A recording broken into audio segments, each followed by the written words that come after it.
সবচেয়ে কষ্ট তো তখনই লাগে যখন নিজের মানুষের কাছে নিজেকে বোঝা মনে হয়। চেষ্টা করে উপকারী হতে, অথচ বারবার বোঝা বলে গণ্য হয়। আমি চুপচাপ থাকি কারণ আমার দুঃখ কাউকে বোঝাতে গেলেও মনে হয় আমি বাড়াবাড়ি করছি। পরিবারের কাছে নিজের অস্তিত্বটাই যখন প্রশ্নবিদ্ধ হয়ে যায়, তখন বাঁচার ইচ্ছাটাও যেন মরে যায়। নিজের অবস্থান যতটা কষ্ট না দেয় তার চেয়ে বেশি কষ্ট পাই প্রিয় মানুষদের চোখে যখন বোঝা হয়ে উঠি। আমি চাই না কেউ এখন আর আমাকে ভালোবাসুক বা সহ্য করুক, আমার দায়িত্ব তা।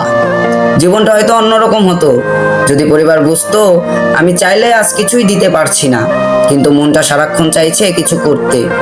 বাইরের দুনিয়া যতই কঠিন হোক, পরিবারের ভালোবাসা না থাকলে মানুষ ভিতরে ভিতরে ভেঙে যায়। আমি চেষ্টা করছি প্রতিদিন নিজেকে প্রমাণ করার, কিন্তু পরিবারের চোখে আমি এখনো ব্যর্থ আর বোঝা।